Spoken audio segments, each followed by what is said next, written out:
What if in the world of shadow hunters, the weakest of them all made a pact with the enemy? Makoto spent 2 years being ignored by the divine spirits while the world was being swallowed by monsters, but everything changes when an entity appears with a proposal, only she isn't divine. It's an SSS-class demon. Now he will have to choose. Continue powerless or accept a power that could destroy everything. And this might be the best revenge manhwa I've ever heard of. Go ahead and leave a like right at the beginning and hype this video up as much as you can. Without further ado, let's get into this incredible story. The powerful forces that govern the otherworldly realm are the demonic monsters and the angelic figures, known as divine spirits. For a long time, the demons and the divine spirits fought each other in an epic war.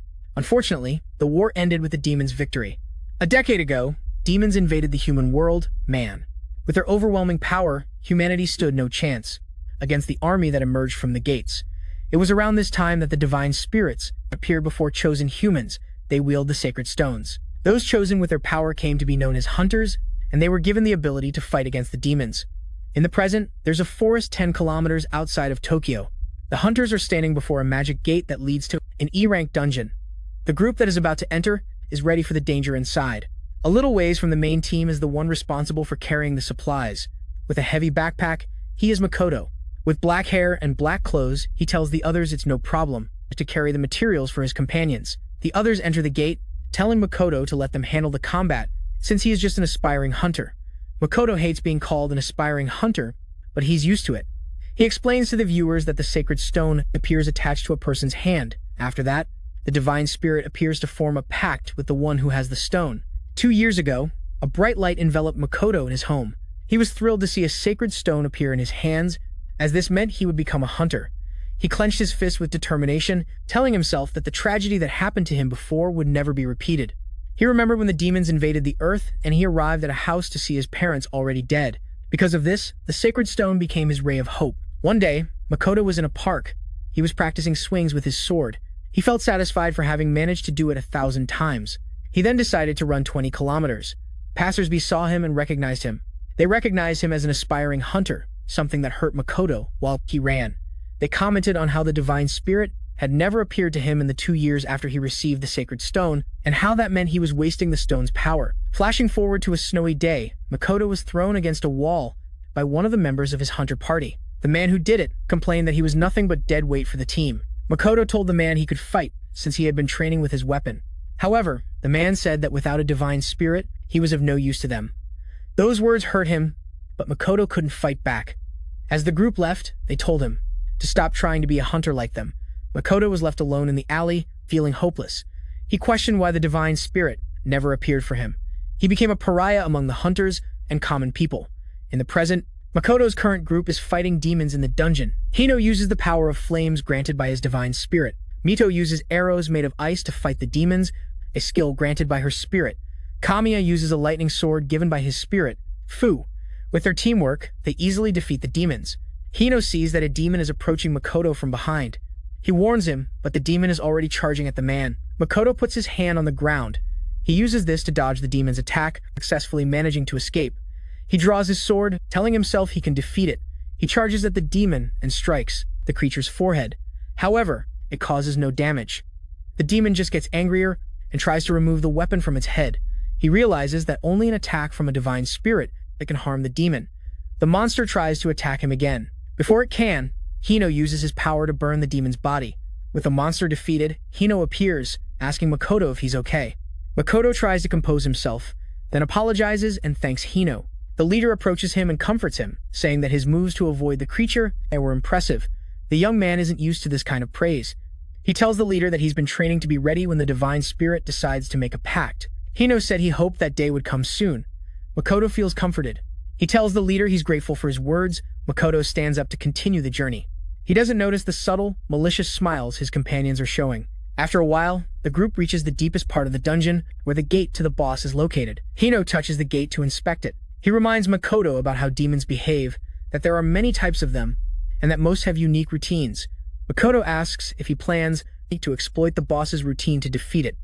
Hinoa raises his hand and says that he's right. Suddenly, Kamiya grabs Makoto from behind, while Mito points an ice arrow at him. The young man observes the betrayal of his companions as Hinoa opens the gate. He explains that some demons fall asleep after feeding. They then push Makoto inside. They laugh at him and call him food. Makoto begs them not to do it.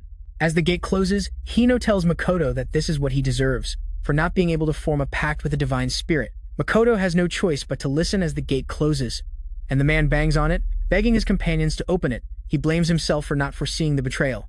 Then he feels that something is behind him. He looks back and sees the giant beast, known as Behemoth, right in front of him, and he looks like an ant before it. He trembles at the sight of the gigantic behemoth, which tries to hit him with its claws, and he barely manages to dodge.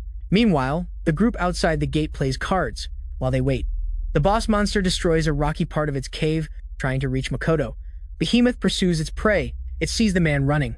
Makoto tries to be hopeful that he can survive, telling himself that the beast hasn't fully awakened yet, that this is his opportunity, what he needs to escape. Makoto sees a light in the distance. His feet are ready to run there. The behemoth suddenly roars with the force of an earthquake. Rocks from the cave ceiling fall, blocking Makoto's exit. He looks at the obstruction and laments.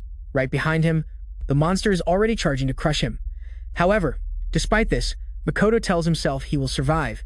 Behemoth's teeth get closer to his body. He tells himself there's much more he needs to do. He remembers his parents' death, regretting not having avenged their deaths. He screams that there's no way he's dying here. And at the same time, the sacred stone in his hand glows. His body is enveloped by a dark energy that he doesn't yet understand. This energy surrounds him, forming a black force field around him, protecting him from Behemoth's charge. The monster is shocked. Inside the field, Makoto is in a dark void. He looks at his sacred stone and sees that it's glowing with such an evil aura. Suddenly, black feathers fall into his hand. His eyes widen. Then he sees that a woman with black angelic wings is descending before him. Makoto doesn't know how to react. The woman extends her hand to him. She asks them to form a pact. The force field remains active, and Behemoth waits for it to disappear. Meanwhile, inside the wing, the woman continues to offer the pact to Makoto. He is confused about what is happening. She tells him to hurry, as the barrier she formed won't last long. She asks if he wants to form a pact with her or if he will refuse. That's when Makoto realizes he is before his divine spirit. Knowing this, he wants nothing more than to have a pact with her. He reaches out his hand and agrees to make the pact. Their hands connect. He declares that their pact is now binding. The girl begins to be absorbed by the sacred stone. He watches the dark energy enter his stone. Makoto feels the power surging within him. The force field drops. He faces Behemoth with his sword. He announces that their collaboration begins the wars against monsters anew. Makoto comments that the pressure feels stronger than before. The creature charges towards him. He prepares to assault it. He declares that he is no longer the same person he was a moment ago. He manages to dodge the creature's destructive charge and lands some distance from the monster. Makoto is surprised at himself for what he just did. He tightens his grip on the sword and assumes a fighting stance, declaring that it's now his turn to attack. Then he has an epiphany. He remembers Kamiya using his spirit's lightning ability against the demon. He realizes that he needs his divine spirit's power to defeat the demon boss. He panics as Behemoth is about to attack him again. Although he still doesn't know how to activate his power, he starts to move his feet. He runs away from Behemoth's blows while calling his spirit's name, and asks her what her power is. He hears the woman's voice inside his head. He is confused about what is happening. The girl then says she forgot to mention her power, making the boy tell her to focus. She replies that he didn't ask. This frustrates Makoto, who is running. The demon attacks, causing destruction on the ground. Makoto manages to jump away before the attack hits him. He asks his spirit if the dark aura he saw before was her power. She replies that he is correct. Makoto focuses and gathers dark energy. She praises him for catching on quickly. She calls her power Shadow Rebellion. She explains that it's an ability to manipulate shadows. Makoto keeps looking at his hands. He tells himself to concentrate. Then he closes his eyes. The shadow in the palm of his hand begins to form. Slowly, it transforms into a sword made of shadows before his eyes. The spirit calls it a shadow weapon. She explains that shadow weapon is the ability to transform shadow into a weapon. The man smirks, believing that his new weapon is more than enough, even against Behemoth. Makoto shouts that he can fight now. He taunts the creature. He says he won't leave any more openings for it to attack. Behemoth moves its tail. It uses it like a whip that almost hits the man. Makoto gets into a cutting stance and swings his blade. He manages to cut off a part of the monster's tail. The severed piece of the tail is so large that the cave trembles the moment it hits the ground. Makoto stops his stance, and the demon becomes enraged. Its eyes glow bright red with anger. Makoto strikes another pose and declares that he will be the hunter now. He dashes towards the monster with lightning speed, the shadow blade slashing across Behemoth's face. However, the monster dodges at the last second, and Makoto realizes it read his movements. Despite this, he pushes forward. He jumps high, anticipating cutting the demon. As he descends, Behemoth moves its paws, dodging the attack by backing away. Makoto is about to swing his sword again. When he swings it, his blade extends, becoming so long that it manages to cut the front paws of Behemoth. The creature howls in pain and falls to the ground. Makoto declares that he realized the shadow can change shape freely. He looks at the helpless creature, struggling to get up. He leaps high above Behemoth, holding his sword, about to come down on the monster. He remembers people telling him he was wasting the sacred stone when he trained with his sword. Makoto would hear people saying he was useless when he ran. He would hear people saying he was training for nothing. He declares that he was never useless. In the present, Makoto is about to come down on Behemoth, while shaping his sword into a giant weapon. He tells himself he was sharpening his fangs, that this is the moment to unleash them. The blade pierces the creature. The cut is so powerful that it slices Behemoth in half. Makoto's blade slowly disappears. The moment leaves him in silence. The dark aura dissipates completely. His hands are shaking. He has a huge smile on his face. As he holds his sword tightly, he praises himself for finally defeating a demon. After all the excitement, he falls to the ground to rest. He looks at the stone in his hand, asking to talk to his spirit. The woman asks him for a moment as the shadow comes out of the stone. She transforms into the woman with black wings. Makoto thanks her for saving him. She replies that he was the one who did all the hard work. He bows and says he is very grateful. She made a pact with him. The girl just watches. Makoto tells her that her shadow power is incredible. He believes she is a spirit, a high-ranking divine one. The girl tells him no, that she is not a divine spirit. She tells him that she is a demon. Makoto is shocked into silence. Demons have destroyed many divine spirits and pushed humanity to the brink of ruin. That's why humans and divine spirits formed a pact. Together they became hunters who fought against the demons. In the present, Makoto confronts the woman about her claim of not being a divine spirit but a demon. She seems uncomfortable admitting who she really is. The man wants to know more. Their conversation is interrupted when the gate opens. The group that left Makoto behind enters and is surprised to see him still alive. Makoto instantly gets angry at their presence. The three hunters are confused about what happened. Rino looks at the winged woman behind Makoto and realizes that the man has formed a pact. The three hunters don't know what to do now. Rino reminds Mito and Kamiya that they would be in trouble if Makoto reported that they trapped him. In the dungeon boss's domain, they activate their divine powers simultaneously, knowing they need to kill him before they are reported. Makoto knows he's in trouble. He faces the mysterious woman and asks for her name. She gets confused. He still wants to know. She starts to say her name with hesitation. She tells him her name is Hinoa. Makoto rematerializes his shadow sword and asks Hinoa to lend him her power again. The woman is shocked. He still wants it Meanwhile, the three hunters are all pointing their dangerous divine powers at him. They tell themselves they can defeat Makoto since he only recently awakened his own power. Suddenly appearing, the flaming spirit tells the humans to stop. Rino asks what's wrong.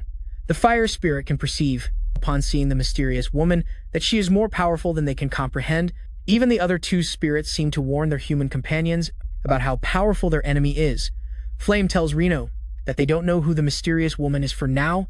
He recognizes the form of a high-class divine spirit in her, and the trio is dumbfounded by the news. Makoto looks at Hinoa and wonders if it's true. He explains to the readers that the classification of spirits, saying it's not much different from the caves in the demon world, that only a very few have ever reached the highest class level. He asks Hinoa who she really is.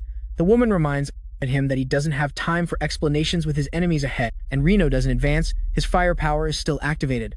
While he denies that a weakling like Makoto is stronger than him, Mito and Kamiya do not share his confidence and hesitate to attack.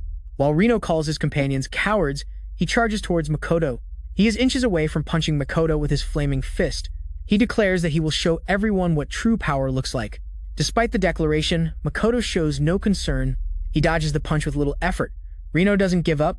He follows up with more punches, only for Makoto to dodge them all. Rino's hand is still close to Makoto's face when he activates a spark of flame, immediately making it larger to burn him. There is a sudden slash of a blade. It turns out Makoto cancels the flame with his sword. Rino and his companions can't believe it. Makoto taunts Rino sarcastically, asking if he's holding back. His taunt only makes the proud hunter more angry. Rino tells him not to get cocky since he's just a mere weakling who got lucky forming a pact with a strong divine spirit. Makoto feels insulted. He tells Rino that he managed to form a pact much faster than him. While never giving up, he yells that he would never call his journey to form a pact lucky. Rino gets even angrier. The fire around him grows more intense as he declares he will finish Makoto. He tells his companions to join the fight or else Makoto will report them. Mito and Kamiya also power up, feeling they have no choice. Rino concentrates a fireball in his palm. It turns out the three are gathering energy For their simultaneous final blows, their powered-up attacks all rush towards Makoto in unison. Their attacks are inches from the man's body. The explosions occur in Makoto's direction, engulfing him in the destruction. The three of them smile and laugh at the sight as the smoke slowly clears. There is a silhouetted outline of Makoto. He reveals himself to be alive and unharmed. Rino and the others are shocked. Makoto tells them he cut through all of their attacks and taunts them by saying that the boss's attacks were faster than theirs. He takes a step forward, close to his opponents. Makoto looks so powerful as he walks towards them that now Rino is scared. However, he still ignites another flame in his palm. He launches a succession of fireballs while yelling that Makoto is just a weak and pathetic hunter. Makoto prepares for the incoming flames. He cuts through all of them on his way to Rino. Rino faces him. Both enemies stare each other down. Rino asks what he really is. Makoto makes his shadow weapon disappear. Instead, he uses his fist. He punches Rino right in the stomach. The impact sends the man flying. Makoto replies that he is a hunter. His body falls near the frightened Mito and Kamiya. Watching closely, he is shivering from shock. Makoto tells the other two to take their leader and leave. With a threatening look, he tells them not to say a word about him to anyone. Mito and Kamiya panic as they try to lift Rino. They carry their leader and leave in a hurry. Makoto's sacred stone glows. Hinoa comes out of the stone and praises Makoto for being lenient with his enemies. He thanks the Dark Angel for fighting by his side. Hinoa smiles at him. Makoto wants to continue their conversation. He asks her, how is it that she is not a divine spirit but a demon? Hinoa clenches her fist. Reluctant to answer, the woman begins to speak slowly. Hinoa explains that she was once a divine spirit of the angelic race. However, because of a certain incident, she became a demon. Makoto absorbs this new information. He knows that angels are a high-ranking race among the divine spirits, but he has never heard of one becoming a demon. She adds that she was able to make a pact with him because she was once a divine spirit, although she still doesn't know why her sacred stone was given to him. Things are now clearer for Makoto, while Hinoa adds that she can't hide that she's a demon, so if he wants to revoke their pact, that's fine. She holds her shoulder in shame as she says this, and the hunter notices she's trembling a little. Makoto gives a reassuring smile and then kneels. He then tells her his name and that he is 18 years old. Hinoa is a bit perplexed that a young hunter is suddenly introducing himself. Makoto, however, realizes that the demon is a good person, so he decided not to cancel their pact. Hinoa is touched when he says he will count on her from now on. She doesn't know what to say at first, but then she also smiles and states that she is fine with this arrangement. Makoto is happy to hear that. He stands up and the two of them head for the exit together. Elsewhere, two demons are observing Hinoa and Makoto using magic. One is a two-horned demon with a mischievous expression who claims that the fallen angel betrayed them just as he had predicted. The other demon, who is dressed more sophisticatedly, states that he is busy reading a book and has no interest in Hinoa. He says that whether she betrays them or not has no impact on their plans. The other demon shows a malicious smile, saying that she could at least provide them with a little entertainment back in the city. There are rows of apartment buildings. Makoto's address is 303, and he leads his new companion inside. His apartment is very simple, with just a bed and a table, plus some unopened boxes in a corner. He cheerfully tells Hinoa to make herself at home. The angel, however, is a bit stunned to see his simple home and wonders if this is really a place where a human would live, saying that it's not much different from the caves in the demon world. Makoto realizes she has a point about his house and asks if there's anything she would like. He emphasizes that it can be anything.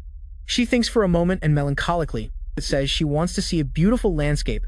Makoto understands what she wants and says they could try putting up some flowers as they might look nice. The angel likes the idea. Makoto is super happy to hear that and says they will buy flowers every time they clear a dungeon. However, he's already exhausted and needs to go to bed. Hinoa inspects his tiny bed and then lies down on it, commenting that it's a bit tight for two people to sleep in. Makoto is surprised to hear that she plans to sleep with him, but she claims that in heaven, this was a normal act. He then asks if divine spirits can even sleep outside of their sacred stones. She imagines not, so he suggests she go back inside the stone. She does so while wishing him good night, and looks at the gem for a moment before turning off the light and lying down. As he wonders what he will do next, he might have problems if people find out he made a pact with a demon, which means he'll have to face dungeons alone. The only ones he can clear by himself are the F-rank ones, which is where he will start. The next morning, he goes to the headquarters of the Japan Hunter Association. He asks Hinoa if she is okay, since he covered the stone with a black glove, and she replies that she agrees with his decision. He did this because a purple sacred stone would really stand out. He goes to the reception desk and requests to take on the F-rank dungeon. Suddenly, loud screams cut through the air. Everyone's attention turns to a figure, this charismatic figure who had just entered the building. The crowd murmurs that it's rare for him to show up, and that he's very handsome. It's the S-rank hunter, Yugo. He's holding a bottle of alcohol and drinks freely in front of the crowd. Everyone tries to get his attention and takes pictures. Yugo is already used to this, and notes that not much has changed. Then he sees Makoto in the background and his eyes widen in surprise. The F-rank hunter also recognizes the S-rank hero, and wonders if they just exchange glances. Yugo seems pleased and walks over to Makoto, making the large height difference between them even more noticeable. He asks the young man for his name and rank. Makoto can't believe the famous hunter is actually talking to him. Yugo reassures him, saying it's been a while since he's talked with someone who isn't a girl. Makoto then states his name and his rank. The famous hunter's expression is hard to read after hearing this information, and there's a bit of an awkward silence. Makoto asks if Yugo needs anything. The S-rank hunter then breaks into a big smile and says no. He apologizes for interrupting and says they should talk another time. Then he walks away, leaving. Makoto puzzled about what that all meant. The receptionist, in turn, is starstruck and can barely compose herself since the famous hunter actually spoke to her. Makoto reminds her about his request. She starts to arrange it. He is still wondering about that earlier encounter. When she hands him a tablet with the gate's coordinates, he takes it, then heads for the exit. He's excited as it will be his first time taking on a dungeon. Alone.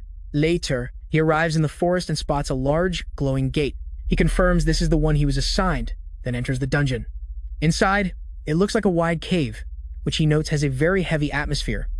Hinoa emerges from the stone and asks if it's true that F-rank demons are considered the weakest. He replies that they are as they walk deeper inside, and asks if she's sensing anything. Suddenly, a monster appears, moving quickly. Makoto notices and instinctively turns his head. Summoning his shadow sword, he manages to get it between himself and the monster, allowing the blade to absorb the impact, and it's so strong that it throws him backward. The smoke clears and we see him kneeling but relatively unharmed. He wonders what kind of monster that was. As it was very fast, they position themselves in front of him, and he sees that he is facing numerous chaos wolves. Makoto is surprised, as these are D-rank monsters, while Hinoa observes that something is wrong. He looks at the wolves and realizes this is a rank D dungeon. Makoto and Hinoa find themselves surrounded by 3 fierce chaos wolves. He takes a quick look back and sees that the gate has disappeared, which means they can't escape.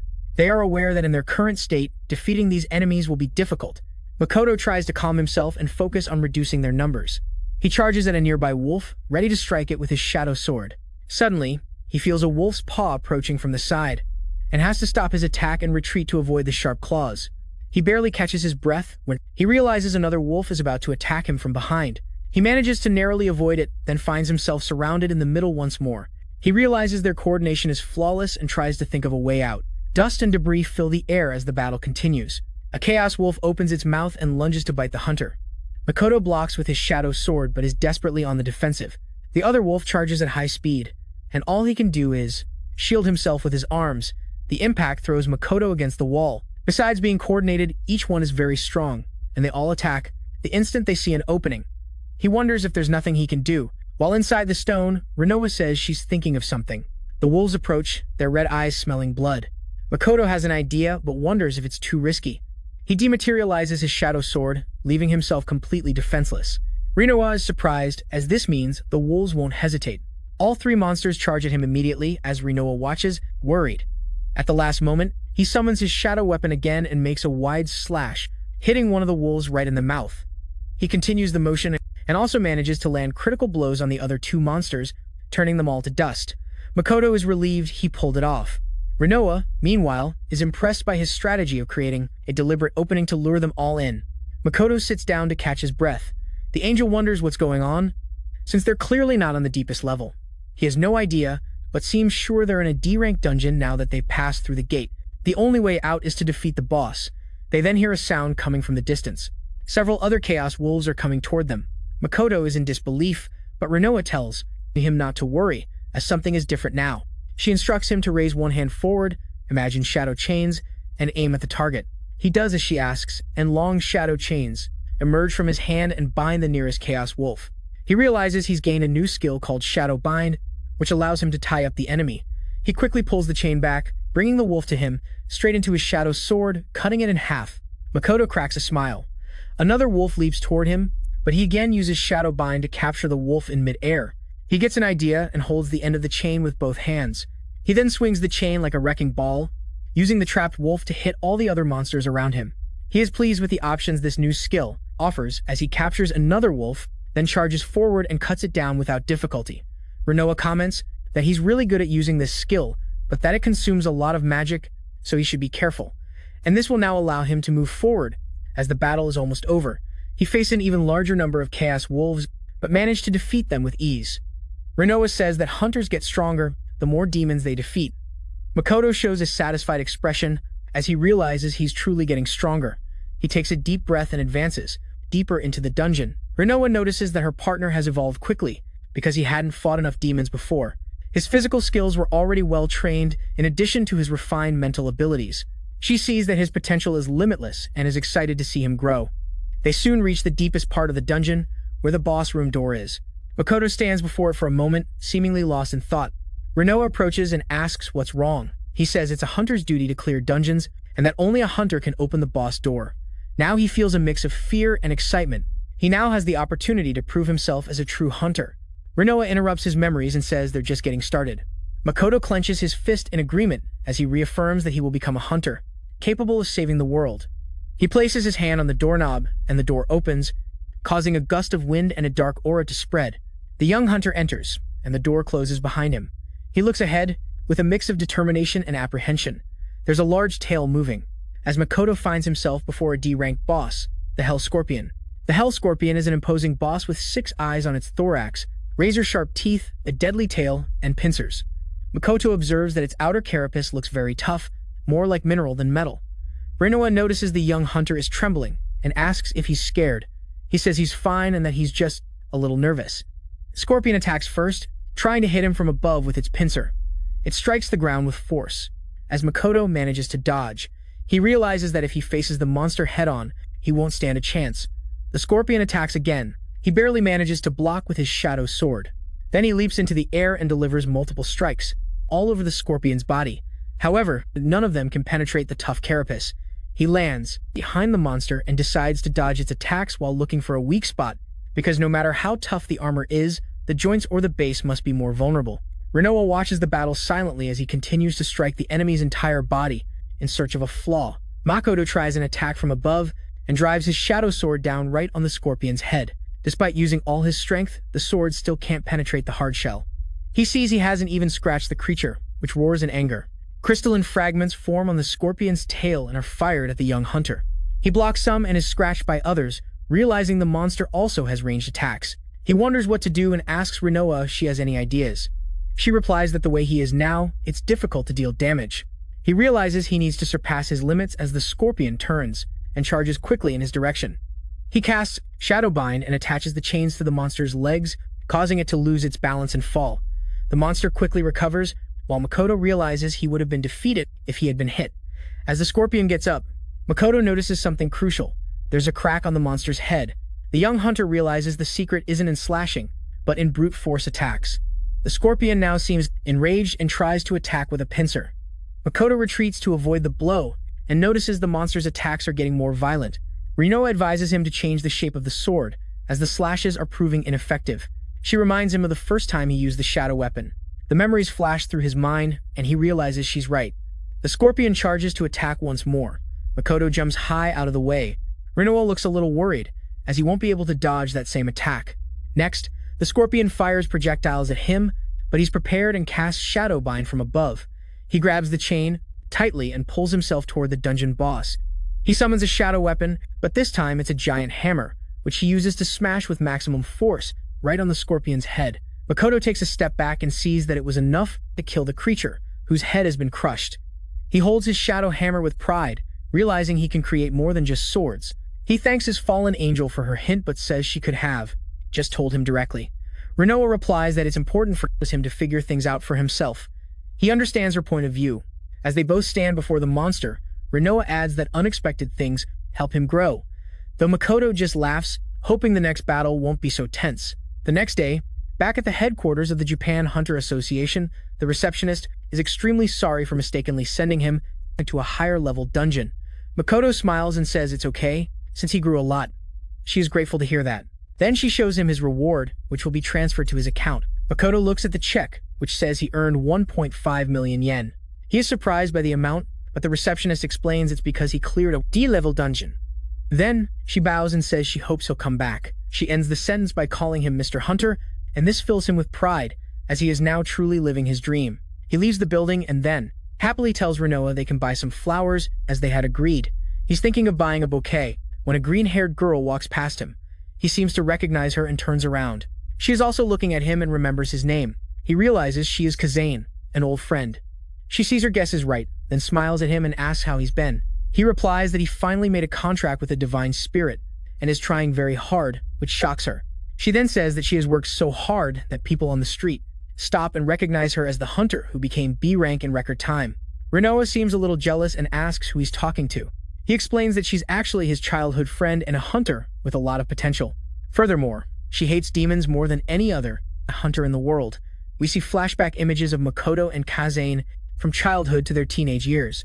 They were always very close, until one fateful day when Kazane faced a demon. Kazane and her brother are fleeing desperately when the young man stops and turns to face the enemy. He yells for his sister to keep running, while he faces the demon, which is more than twice his size. She refuses to leave him behind, but he says that at least one of them must survive. He desperately tries to fight, but he's no match and is killed right in front of his sister, who is traumatized by the event.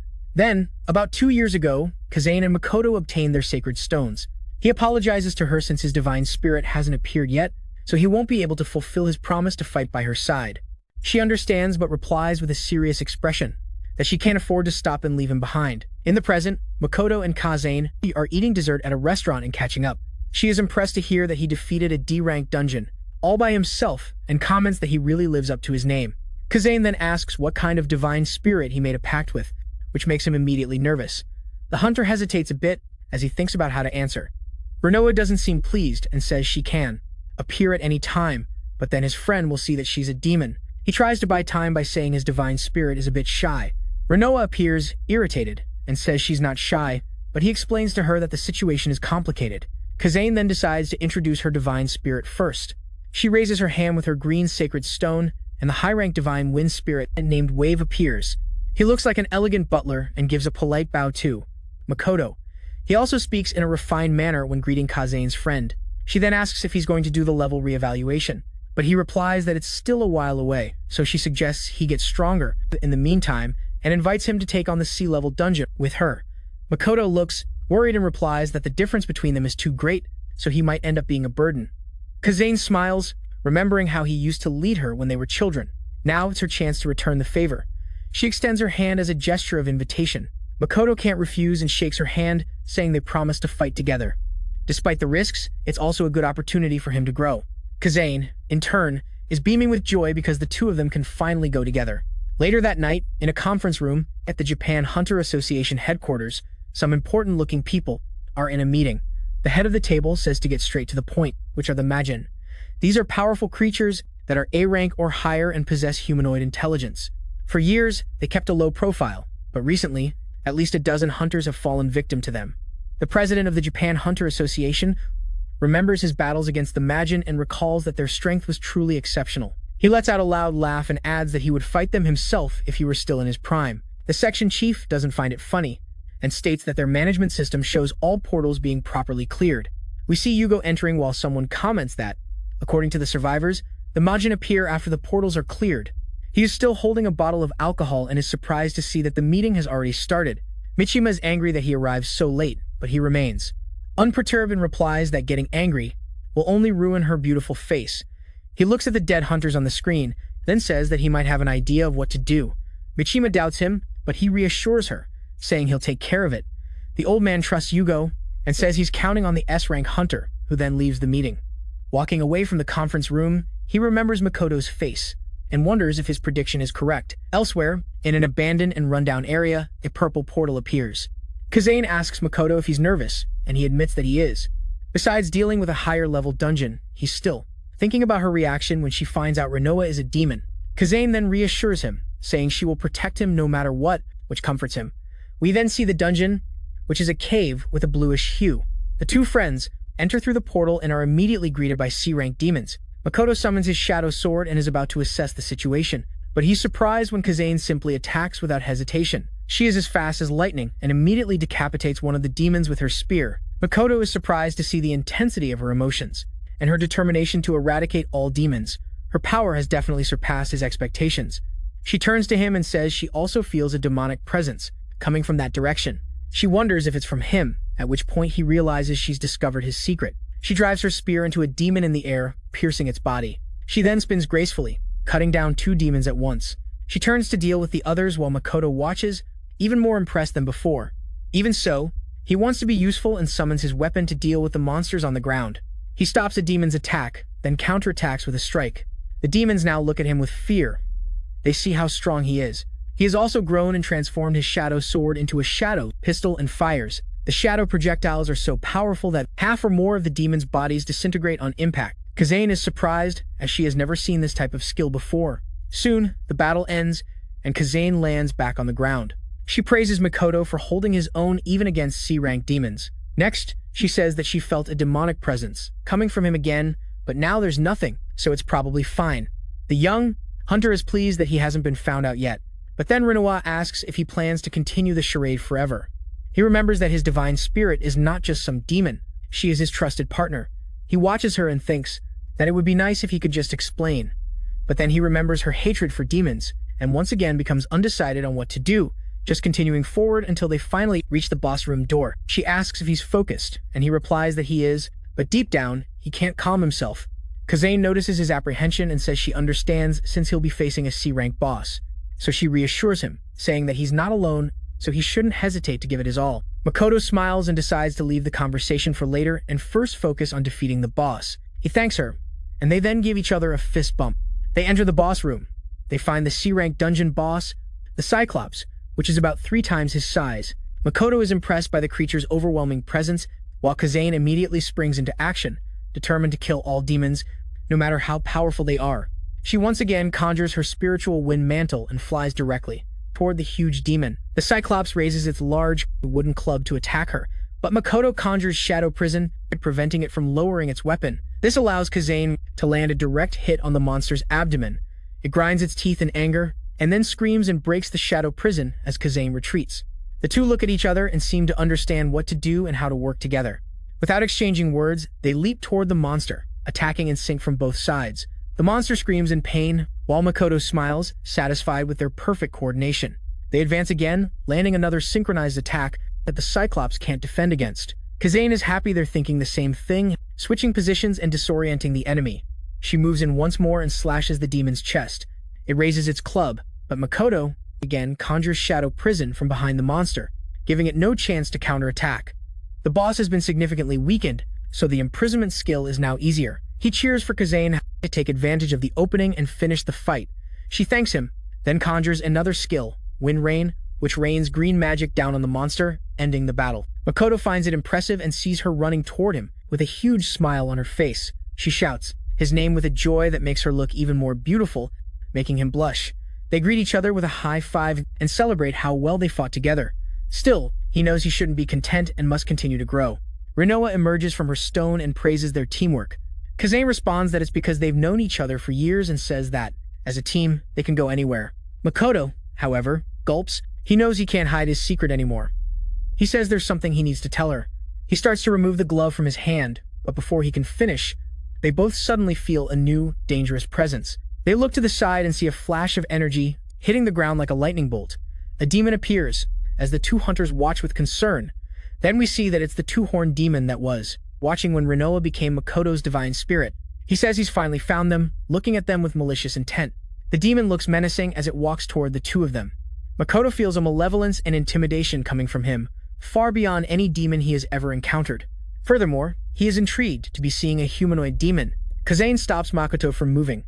She steps in front of him to protect him, asking if the enemy is a Majin. The demon is impressed by her knowledge and says that he is indeed a Majin, and his name is Gran. Kazane confirms that the rumors about the Majin are true. She activates her wind power and tells Makoto to run while she faces him. Makoto doesn't like her plan and begs for them to escape together.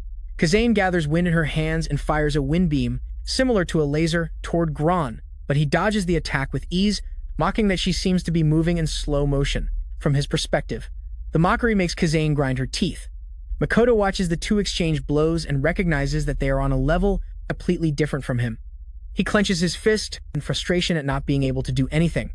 Meanwhile, Gon has just grabbed Kazane's spear as she charges. He stops her in mid-air and then throws her away. He sees that she hasn't given up. Kazane is flying through the air, and Wave advises her to use her secret technique. She forms a hand sign to prepare. She invokes her final technique, Marco. Several tornadoes emerge from her palm, all hitting the demon. Makoto is on the side, trying to get away from the wind pressure as he watches. Kazane hears a laugh. The demon emerges from the destructive explosion unharmed. He tells the girl that was just a gentle breeze to him, and this makes the woman even more determined to defeat him. She declares that she will kill every last demon as she charges at Gon. He finds her comment funny and ironic. Kazane asks what he finds so funny. Gon points at Makoto and reveals that he made a pact with a demon. Makoto feels exposed. Kazane tells Makoto that he's lying. She yells that there's no way her friend would have made a pact with a demon, nor would he ever hide it from her if he had. Makoto remains silent with a clenched fist. Kazane, seeing his silence, demands that he deny it. However, he can't even look at her. He tells himself he needs to tell the truth. He confirms that what Gon said is true. He summons Hinoa to reveal her. Kazane is stunned. She can't believe that a demon has just emerged from the sacred stone. Makoto tries to introduce Hinoa to her. Kazane tightens the grip on her spear. She yells at him for making a pact with a demon. She says she can never trust him again. Makoto begs them to talk. Kazane doesn't listen. She simply charges at the Majin.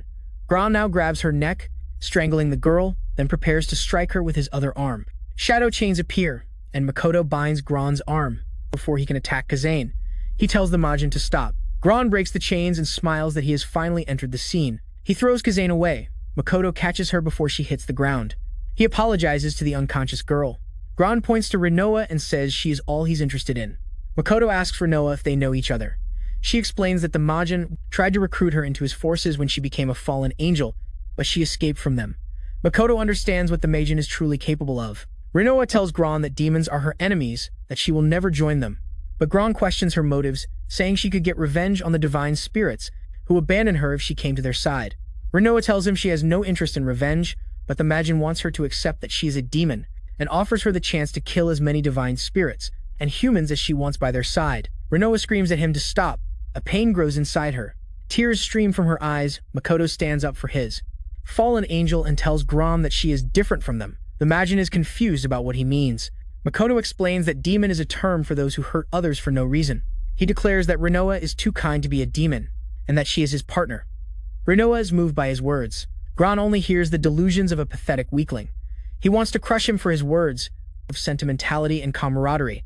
Makoto and Hinoa prepare to face him together. Gon swings his arms, preparing for battle. Hinoa advises Makoto to exploit the enemy's confidence and competence to create an opening to escape. Gon is prepared for anything they throw at him. The Majin starts to run. He looks intimidating as he approaches the pair. Makoto assumes a defensive stance. However, the demon is already behind him. In an instant, he kicks Makoto, sending him flying. The man is thrown against a stone wall. Gon approaches as he recovers. So, will Makoto survive this? Will Kazane forgive Makoto for making a pact with a demon? I don't know. I just know that I'm seeing that you're watching this video and still aren't subscribed to the channel. So I invite you to hit that subscribe button and join our team. And for those of you who are already subscribed, I'm happy to know you're still watching the video. But the video isn't over yet. Before we continue with this incredible story, I'd like to know who the loyal subscribers are who are watching the video up to this point. So if you're one of them, leave a comment with the word shadow. I just want to see how many will show up. That said, let's get on with the story. Makoto uses shadowbind chains, grabbing the demon's limbs. Then he uses his free arm to materialize a weapon. Gon breaks his chains. He then touches the bullet that was coming his way. He catches every bullet fired, then opens his hand to let them fall. The Majin asks if he has any tricks left. Makoto is frustrated that he is being completely outplayed. Kazane is waking up and can vaguely see the two fighting. She slowly gets up, conscious, and she realizes the gravity of what is happening. She sees that Makoto and his demon are struggling to keep Gon away. She then sees Gon punch Makoto. She screams in worry. She sees that Makoto and Hinoa are still holding on. She sees that Hinoa fully supports Makoto. She realizes that he and his demon are linked and keeps wondering why Makoto made a pact with her. Her eyes become sad as she thinks that she can no longer trust Makoto. Gon kicks Makoto. He then makes the kick faster. He laughs at how his enemy is fighting, yet Makoto continues to stand firm. He took a brief pause to breathe. He says he knows he is weaker than him. He tightens the grip on his shadow sword. Dark energy emanates from him as he declares that he will never give up. Kazane is moved by his declaration. She remembers the week after her brother's death. There was a house with a room in the house. Kazane refused to leave her dark room, only for Makoto to go visit her. Makoto tells her that her mother is worried as she hasn't eaten in days. The lifeless Kazane barely looks up. She admits she has lost the will to live. Makoto feels sad for her, and he comforts her, telling her not to give up. He says she will truly lose everything if she gives up. Her eyes show that his words are not reaching her. Makoto shares that he also fell into despair when his parents were killed, until he realized that the survivors need to find their own way. She looks at him, sees that he is crying, as he tells her to never give up and look forward. Remembering this moment makes Kazane's eyes fill with tears. She remembers that she got out of bed because of Makoto. She remembers he was the reason why. She managed to look forward again. Makoto manages to block Gron's blow with his sword but is still thrown far away. Even so, the man gets up. He tells the demon that it's not over yet. Kazane sees him not giving up. She realizes he is still the strong-hearted boy she always knew. She tries to get up and tells herself that Makoto hasn't changed. Despite having made a pact with the demon, she shouts her support for Makoto to never give up. The man hears her and is shocked. Kazane is full of tears as she smiles, and tells him to do his best to defeat the Majin. Makoto smiles. Gron scolds him for looking away while in the middle of an attack. Makoto blocks the blow. Gron is surprised. He sees Makoto's effort to stay on his feet despite the impact. Makoto thinks about how he hurt Kazane while dodging. He is happy to know that she trusts him. This gives him the motivation not to lose. He slashes several times. Gron notices that he has gotten faster. Makoto continues the attack. His blade manages to get close, a few inches from the demon's left eye. As he finishes the sword strike, he declares that they will live and return. Blood splatters on the ground. Gron retreats and the exchange of blows fires off. For a moment, Gron reveals a cut on his left cheek. Kazane is impressed, but Gron licks the blood from his cheek with amusement. He realizes it's time to end the fight. He gathers energy in his hand. Makoto instantly feels the volatile power being accumulated. Gron asks Renew one last time if she will join them. He says that if she accepts, he might spare the humans. Renew remains silent. Makoto looks at her with a confident smile. She doesn't smile back. She replies that neither she nor Makoto will ever bow to a demon. Gron replies that she will die. A powerful energy shoots from Gron's hand and approaches them. The trio prepares for the impact. Makoto still looks determined to win. A portal suddenly appears in front of the trio and absorbs the energy. Everyone is shocked. The portal continues to absorb the energy until it dissipates. A hand grabs the shoulder of Makoto from behind. A voice tells Gron that he won't let the demon erase the people who will paint a bright future. Gron asks who he is. It turns out to be Yugo. Still holding his bottle of sake while challenging the Majin to a fight, the S-rank hunter makes a heroic entrance at the right moment to save them. Seeing their surprised faces, Yugo praises their effort and says he will take care of the rest. The difference between them is obvious. As the hunter's mere presence dominates the area, Gron is intrigued by the newcomer, certain that he is stronger than the others. The hunter agrees confidently, saying he is much stronger than the demon. Ignoring the enemy's seated anger, he says that first of all he must avenge his injured juniors. He summons Nova, his special class divine spirit, ready for the fight. The demon plants his feet on the ground, wishing the man isn't all talk. Lunging forward, growling, he tries to attack first, but has his fist grabbed in mid-air. Squeezing tightly, he asks him to spare his face, as it is important for his status. With surprising strength, he throws the enemy far away, and as the demon is launched, a strange portal begins to spin behind him, swallowing him. It spits the demon out right in front of the S-rank hunter, and still confused, he fails to react immediately, being welcomed back with a massive punch that sends him flying. He is told that it must be confusing. If your thoughts and the situation don't match, Gron shuddered with the force, but it fell into absolute silence after the battle. Makoto asks how a punch was so effective when divine power is the only thing that can hurt demons. In fact, Yugo covered his entire body with that power, but even so, his strength is abnormal. Cursing the unexpected beating, he summons a ball of magic and launches a beam of darkness against his enemy without even bothering to dodge. The hunter stood firm and cast a spell of his own. A huge beam of light shot forward, completely devouring the demon's magic. The Majin was in shock, unable to believe he was being overpowered. He manages to dodge a direct hit, but the spell's area of effect is so large that it still hits him and tears off his entire arm as the enemy screamed in pain. Makoto was mesmerized by his ally, who hadn't even moved from where he stood. Gron managed to avoid the spell, but not without suffering fatal injuries, being provoked to use his abilities. The Majin seethes with rage, still reeling from the damage. He releases a blast of magic along with a huge mass of killing intent. However, before he could do anything else, Fime appears to contain him. The atmosphere immediately became immensely heavy. Putting the hunters on high alert, Gran looks back in anger, questioning why his comrade was interrupting, calling him a fool. He is informed that he will die if he uses his spells in his current state. Turning to Yugo, the powerful demon acknowledged his strength, saying that a fight would only harm them both. The hunter agrees with a smile, saying that he definitely looks strong. With that, they agree to consider it a draw and retreat for now, but Gran tries to argue, fully determined to see the fight to a winner. However, an authoritative look from Fime is enough to make him shut up and obey. Before leaving, he casts one last threatening look, vowing to rip their heads off one day. With that, the portal closes, leaving the hunters alone in the dungeon. The silence signals the end of the dangerous battle, while Yugo wonders if they escaped that easily. Makoto calls out and shows his gratitude with a deep and long bow. For now, they decide to talk as they head back to the surface. They catch up and exchange information since the first time they met. The S-ranker suspected that he might have a contract with the demon, considering the Majin's movements. He deduced that they were being targeted and followed him. Moving on, he asked the two hunters if they managed to reconcile. Kazane realized that her friend hadn't changed despite the pact with the demon. Adopting a frosty tone, she turns to Renu and says she still doesn't trust her, despite their relationship bordering on hostility. The fallen angel says for her to do as she sees fit, while Makoto tries to calm them down. Yugo reflects deeply on the ancient spirit and believes she will be an important key.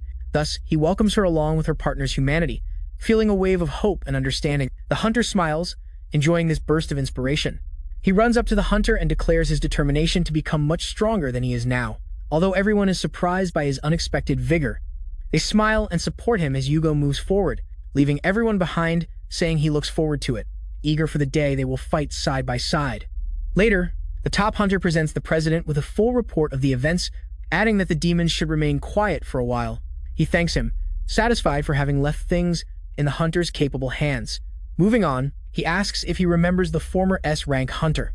Now, he is a notorious criminal who killed several hunters after being fired for misconduct. They kept him in custody for a while, but he suddenly disappeared the other day. As he has another matter to attend to, Yugo cannot intervene for now. Thinking of Makoto and Kazane, he said he has two promising juniors to recommend as they end the call. Komuro apologizes for making someone else in the room wait.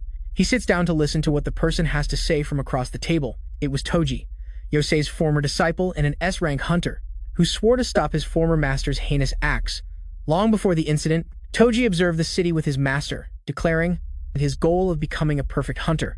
Soon, Yosei complained about how rigid he was, not wanting a boring disciple. Since he worked hard to become a hunter, he should enjoy the experience first. While his priority is to fulfill his responsibilities, the master tells him to forget about that. Someone can become a hero just by killing demons, but the rules make things difficult.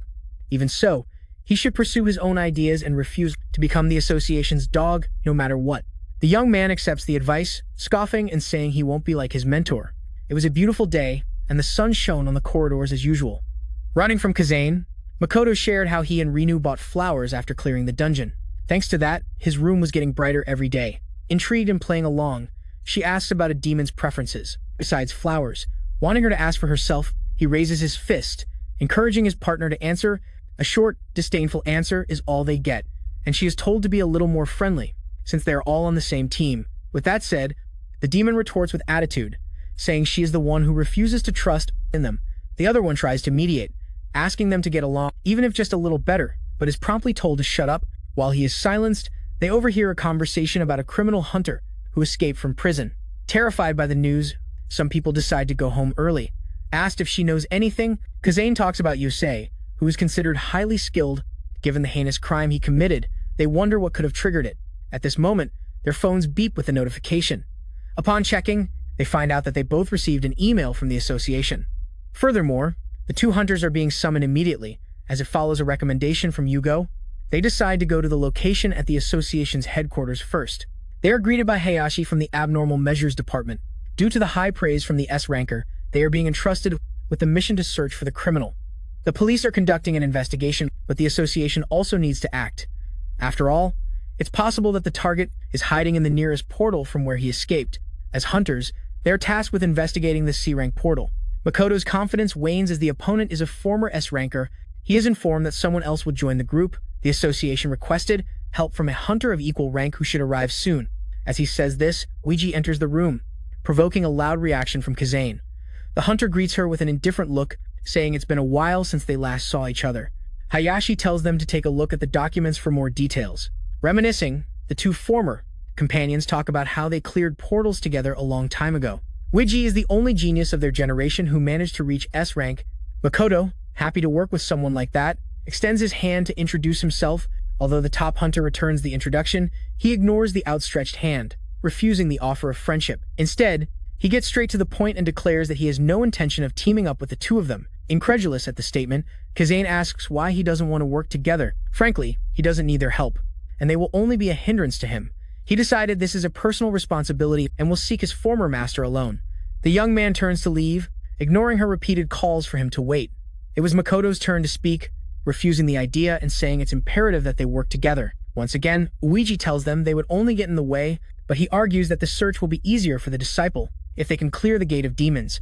In other words, doing things alone is the least efficient approach overall. His logic convinces the ranker, who hasn't left yet, valuing their usefulness and ability as hunters. The two promise to do their best, convincing the resigned hunter, who tells them to do whatever they want with that. He states that he will do the same and leaves without looking back. Since they didn't form a plan this time, the two decide to follow their former companion. Meanwhile, in an abandoned building, chains and barricades were scattered on the floor. A small group enter with flashlights, wanting to turn the place into their territory. Getting their hopes up, they talk about managing a floor each and look around the available rooms. Suddenly, they see a huge structure in the middle, frozen, solid in the air. It's a dungeon portal, completely covered in thick ice.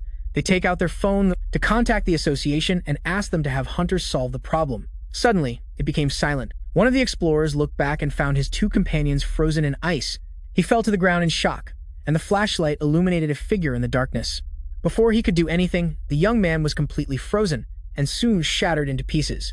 Uiji complains about them, saying he needs to hide better since unnecessary bodies are piling up. Looking at the frozen portal, he states that he is not wrong. The first objective is to get revenge on the association. In the middle of the forest, a portal radiates power. Before entering, Uiji gives one last reminder that he will do things his way. Makoto says he wants to say something before starting the mission. If they are going to work together, they must inform him about Rinoa's situation. The hunter reveals that Yugo already told him about the pact with the demon. Surprised by his reaction, they ask if he won't condemn the idea, since a contract is inherently immoral. It's the person's actions that determine evil. Makoto is surprised by his open-mindedness, so Kazane reaffirms that he's not so bad. While thinking, the top hunter entered the portal, smiling, relieved to find that there are people who think that way. Inside it, a castle-like environment appeared. The group quickly moved forward and soon faced the spider dungeon boss. As expected from an S rank, it wouldn't be easy to take down. With its dangerous speed, it attacked, going straight for Makoto. However, Uiji moves faster and freezes, with the entire enemy in a thick layer of ice. He was surprised to see the spider freeze instantly. The spider broke and shattered, falling to the ground in pieces. Soon after, to their surprise, the ranker arrived with his spirit, Yuki, and offered support, thanking them for saving them. They asked about the search, but it had already been completed. There were no clues or traces, so they had no reason to stay any longer. Despite that, it was impressive how he instantly defeated the boss that even Kazane was struggling against. He tries to follow the self-centered hunter Uiji, but sees that Makoto isn't moving. Smiling widely, it is said that a new ability has just awakened during the fight, the residual shadow sense, which detects traces of shadows to locate a target. This immediately gets Uiji's attention. If it's within 24 hours, the ability can follow the steps of anyone who has been there. Running to the former disciple, he says excitedly that they can find the target this way, and asks if there's any significant place. He thinks for a bit and shares that there's a nearby hill, where he and his master used to talk a lot. Without another word, he starts walking, and they can only assume he's telling them to follow. Sometime later, they arrive at the mentioned hill and look at the city from above. He never imagined he would return there after the things his master did. Noticing that the place must hold several memories for his companion, Makoto is instructed to stop wasting time and use the ability. Following the instructions, darkness envelops his eyes and spreads across the area like a grid. There, they see footprints made of shadows, clearly showing the target's movement. Thus, he confirms someone was there. It's just one person, and it's impossible to know who it was, but it was right next to where Uiji was standing. Activating more of his ability, he materializes the features of the shadows, and with that, the figure of Yusei appears. The disciple confirms his master's visit, but he wonders why he would think of coming there at that time. He used to wonder why his master always took him there, but he was informed that he only accompanied him and that the top hunter went there to rest. Looking at the city, He felt free and made it a routine to get rid of his doubts. That same day, he told his student to live a life without being tied down to certain things. Remembering this memory, he recalls the countless things he learned and calms down. Makoto worries about him, but Uiji dismisses it, saying they need to get to work. Since they now know his exact location, they leave immediately. He said he probably got rid of some doubts on the hill, but his final objective is still uncertain. Meanwhile, in the Department of Association's gate management system, Miss Mishima monitors her screen and suddenly says she feels something is wrong. Observing more closely, she remembers something important and puts everyone on high alert, demanding the internal light immediately. Preparing herself, she calls everyone present. She announces the possibility of a gate rupture and orders all hunters to search for the gate. The group of 3 runs through the forest at high speed to pursue the target. Just then, their cell phones ring at the same time, alerting them to the association's emergency announcement. The exact coordinates of the gate are unknown, so they are tasked with conducting an immediate scan. If Makoto remembers correctly, it would take 7 days to enter a rupture stage. Since it can happen at any moment, they need to hurry. Uiji remembers his master and his habit of visiting the hill to get rid of his doubts. With that, he has an idea of what the rogue hunter's objective might be. Suddenly grabbing his young companion, he asks him to guide them quickly, as the target's exact objective is causing the gate rupture. Understanding the situation, Makoto takes the lead, and they run through the forest. They soon arrive at the abandoned school, following the shadow footprints. The group goes straight inside, confirming the target's destination and the probable location of the gate. At this moment, a huge beam of darkness shoots out from the building's roof, reaching the heavens.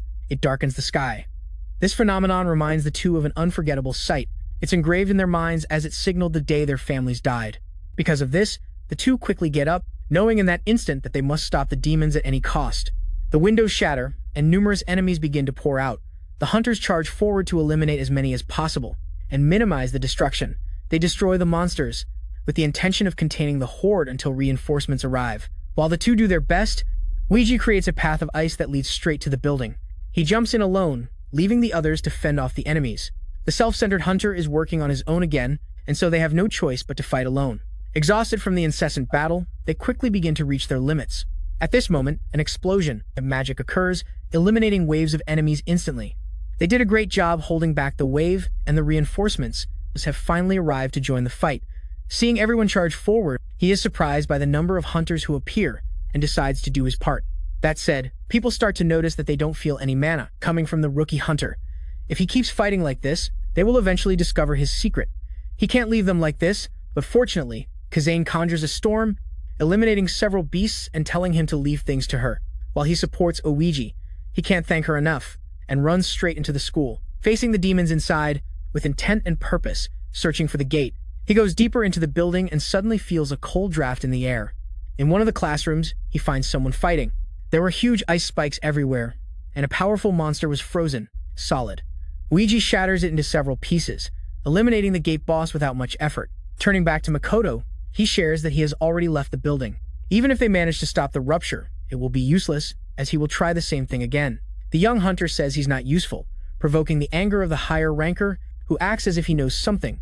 His eyes are covered by an aura of darkness, reminding Uiji that they got there because of his ability.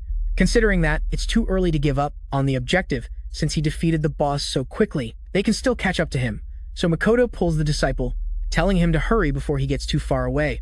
At that moment, all Uiji could see was his back and the hand that was urgently pulling him forward, bringing him back. He recovers his mental state and thanks his companion for bringing him back to his senses. It's too early to thank him, so they decide to leave the formalities for later when everything is over. The two run, following the shadows, the footprints, hurrying to end this. Later, they arrive at the association's system headquarters, where the shadow is heading.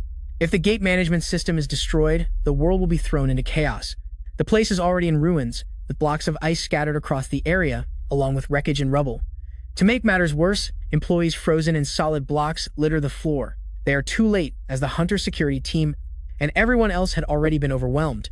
Luigi moves forward, leaving Hunter Makoto there.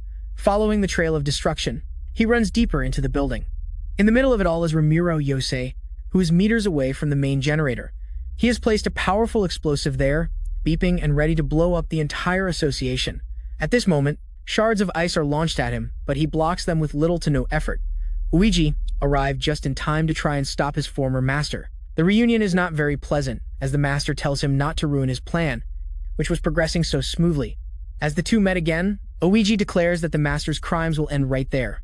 Rimuro snaps his fingers and creates a huge wall of ice, blocking the entrance. It's thick enough to prevent anyone from entering, and since it's their long-awaited reunion, he doesn't want to be disturbed. They hear Makoto banging from outside, but the master suddenly asks if he wants to get revenge.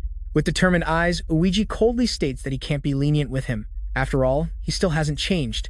Rimuro summons his high-ranked divine spirit and tells his disciple to go all out. He doesn't need to be told, as Yuki is already out as well. There's only one condition to win: destroy the traitor and the device.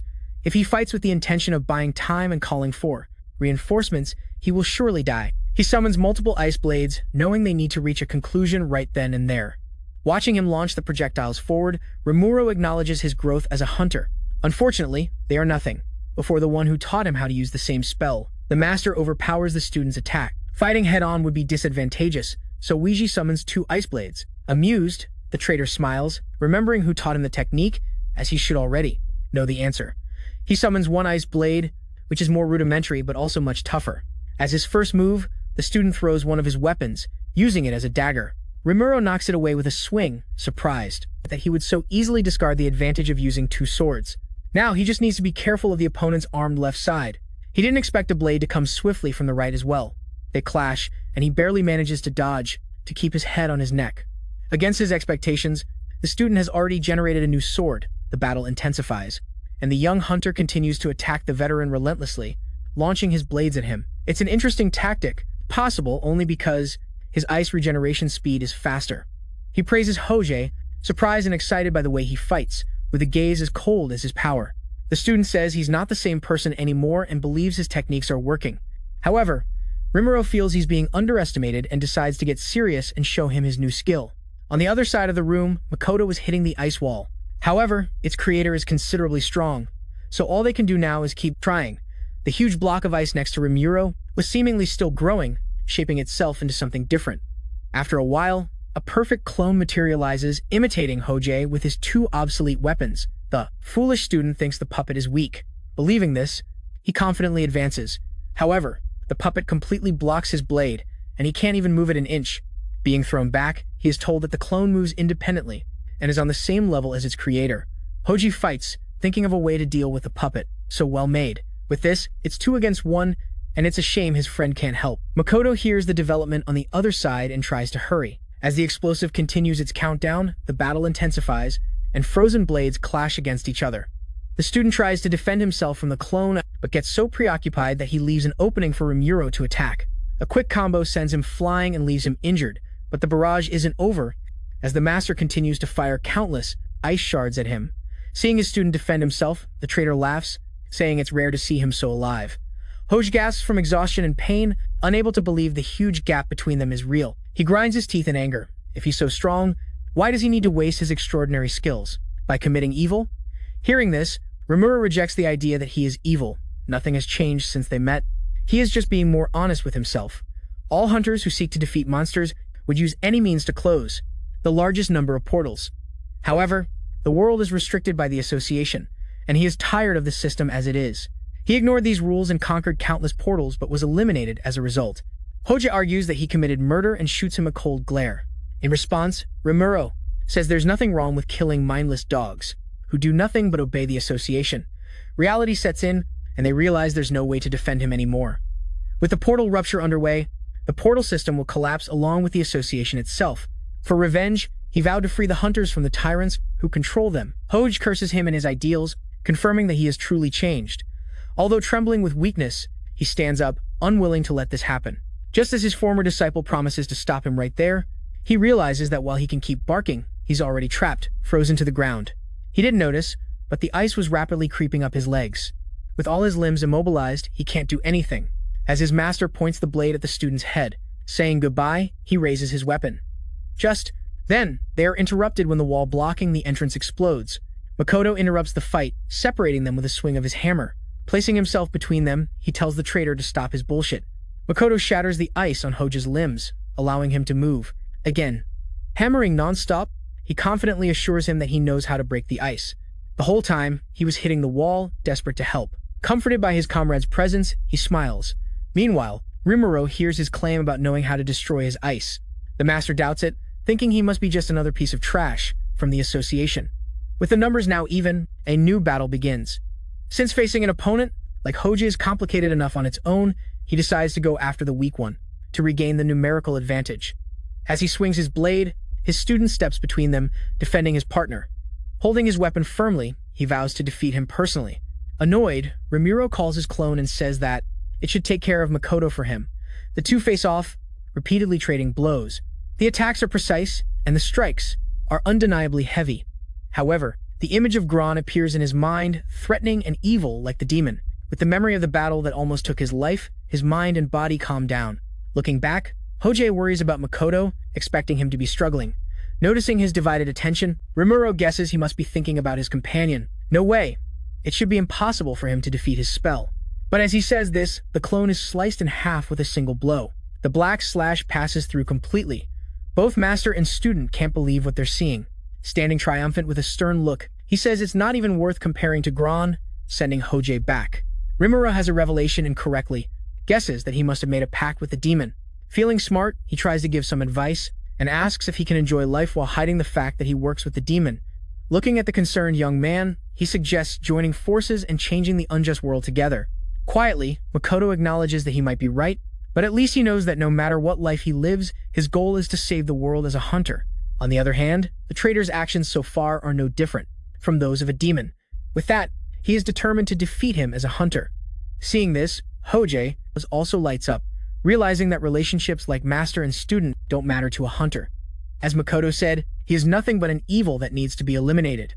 Moved by their determination, the two of them take a stand against him, who asks if they really want to die so desperately. Insulted and angered, he rushed forward and struck both hunters in an instant. Surprised, as they thought they were prepared, the foolish young men realized that the stronger hunter had been hiding his true power until now. Rimuro begins to pressure them, unleashing a barrage of strikes and slashes. Makoto can barely keep up, as his movements are completely different from the clones. Thinking about how to be useful, he uses his shadow-seeking ability. A black aura envelops his eyes, and he begins to see the enemy's silhouette. Based on the after-images of the movements, he can see the trajectory of his future actions. Therefore, it would be much better if he could share this somehow with his allies. And Hinoa intervenes, saying that it's entirely possible if he applies her mana to his allies' eyes. Doing just that, the familiar dark energy appears on Hoji's face. Looking at the enemy, he sees the after-images, and realizes this is what Makoto must be seeing. Following the revealed trajectory, he perfectly dodges the next attack, even fitting in a counterattack of his own. Unfortunately, that's still not enough to overcome the master's skills. As Hoji was about to be defeated, his partner appeared in a flash, deflecting one of Rimuro's blades. And he finally realizes that they've started to read his movements. Dodging a blow, he retreats for now, cursing their newfound power and dropping his blades. He tells them not to get too arrogant. His student recognizes his form. He's about to end it all with brute force. Gathering his energy, he uses a spell, his ultimate move, to finish them off. But Hoji refuses to allow it, so he takes the same stance as him. The two hunters summon their ice dragons, each one reflecting their anger and magical refinement. The two ultimate moves collide, and the master's creation devours the students. When the dragons fall, the cold mist and ice crystals settle, revealing the winner of the battle. Rimuro is standing triumphant, completely oblivious to the fact that his two opponents were behind him. Knowing full well he wouldn't move, they reveal themselves with their blades inches from his neck. He turns around, confused, arguing that this should be impossible. However, upon facing them, the two hunters just deliver the final blow. The attack pierces his chest, also cutting the detonator in half. With that, the former hunter falls, supported by his former disciple. Hoji liked his way of thinking and his carefree nature, wishing for that, as he no longer had such ideas. Unfortunately, he chose the wrong path. This is the end for his master. Looking at them, Makoto realizes that there's no human who doesn't make mistakes, and even the strong fall sometimes. Even so, with Hinoa, he has to stay on the path that they believe is right. With the situation resolved, things calm down along with the gate break at the school. The association should arrive soon to take Rimuro into custody. The traitor is tied up, and his wounds have been preserved with ice. Hoji couldn't have done it alone and would have probably lost without Makoto's help. With that, he expresses his gratitude to the hunter, Makoto, saying he owes him one. They finally shake hands, gaining mutual recognition. As expected, the association later comes to get Rimuro, thanking the two hunters for allowing them to secure the target. However, as they are about to leave, someone suddenly grabs Makoto. He looks back, confused, not understanding the commotion. A man gets out of the car, mentioning reports of his involvement with a demon. He says that Makoto must also be taken into custody at the association's headquarters. Makoto is taken away, tied up, prevented from making any sudden movements. Following the men leading him, they say they are going to a conference room where his fate will be decided. As expected, exposing his abilities to the other hunters from the night before is not going to end well for him. Upon arriving at their destination, he is instructed to behave himself before entering. He is received by a highly influential group of people. President Yugo is there, complimenting it with a light mood. On the other hand, a few others are also present, looking at him with cold eyes. The atmosphere in the room immediately grew tense as the conference began. The main topic would revolve around Makoto's involvement with the demon. Based on the discussion, they will take action, evaluating the young man's situation. Starting strong, they ask directly if he really has a contract with the demon. They are asking despite already knowing the truth. Lying would only put him at a disadvantage. With that, he tells Hinoa to appear. The fallen angel emerges, looking at them with cold eyes. Upon seeing the humanoid demon, the S-rank Otori Tsubasa boiled with rage. Not only did Makoto work with the demon, he is furious that he is acting so brazenly and intends to erase her existence right there. Makoto runs between them, wanting to protect his partner. A bright red beam of mana is fired, but a familiar portal appears to swallow it. Yugo stepped in to save them, scolding his colleague for being so rash as the discussion had barely begun. He suggests they sit down for now. Otori Tsubasa threatens to erase him, arguing that discussing it would be a waste of time, and sits down. The young man is instructed to explain himself. Makoto begins by revealing the truth about Hinoa being a fallen angel. It's a hard claim to believe, as they have never heard of such a case. At that moment, someone appears to whisper something. Understanding, Yugo asks her to explain to everyone there that even in the demon world, there are rumors of an angel who fell and became a demon, which reinforces the connection. He thanks her for her support. Otori Tsubasa, apparently satisfied, asks if there's any reason to debate further.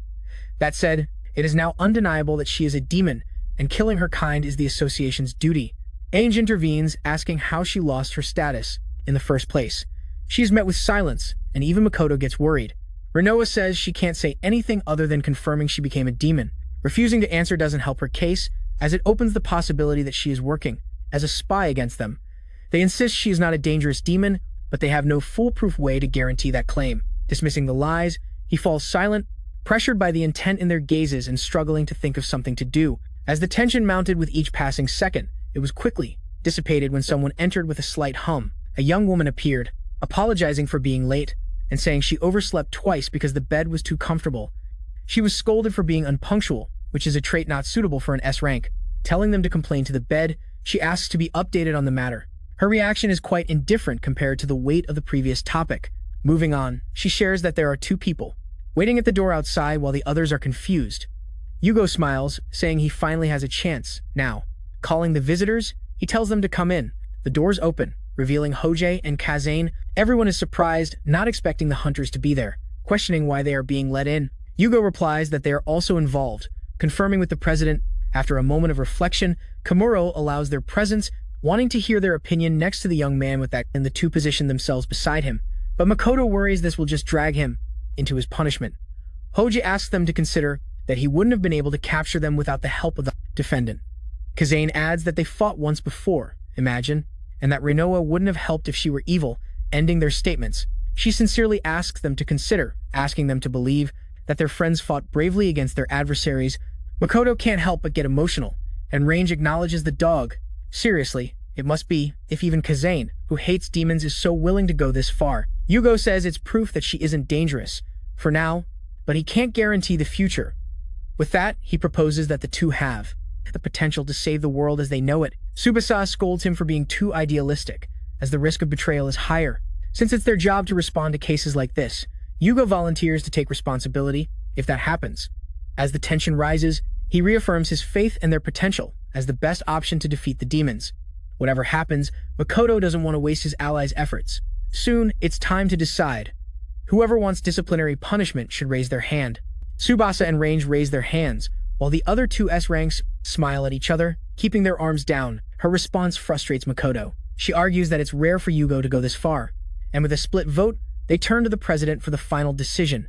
The old man remains silent, deep in thought. After a while, he opened his eyes and looked deeply into the hearts of the two. For now, he asks to hear their intentions before deciding.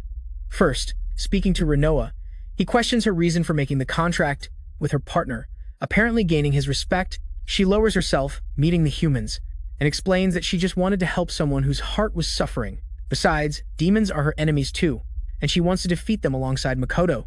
The president asks if the hunter has anything to say. Remembering his family, he states that he doesn't want anyone to lose their life unjustly.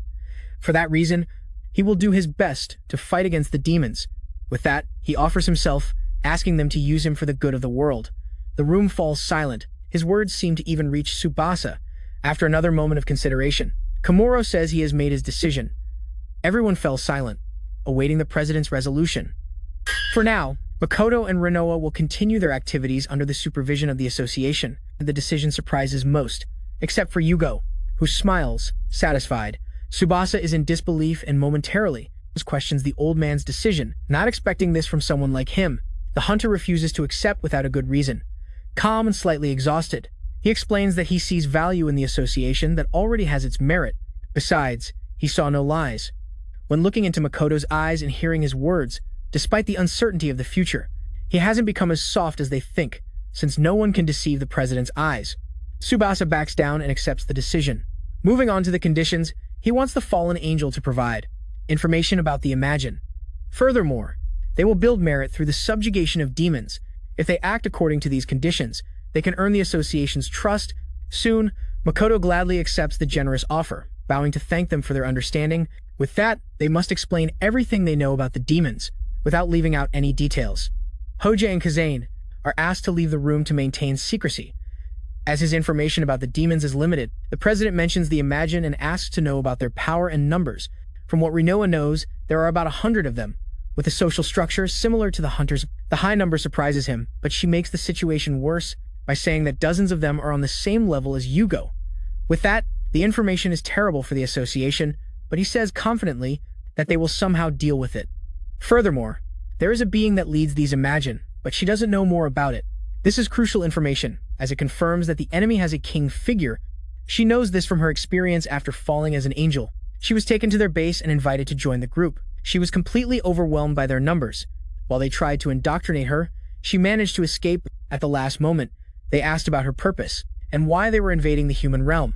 Demons have the same needs as humans, like eating and sleeping, but they also have primal instincts to invade and dominate. If so, there is no reason or possible negotiation.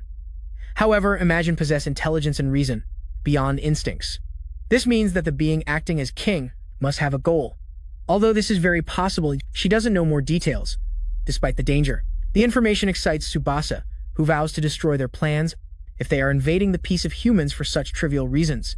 It will be interesting. Yugo is also intrigued, wanting to fight against intelligent Imagine under the king's command. They thank Hinoa for now, saying they may contact her in the future. Despite everything, their goal remains the same, to fight the demons. For now, Makoto will be in custody, monitored mainly for security. This will be officially announced later, but it's safer for him to remain within the association.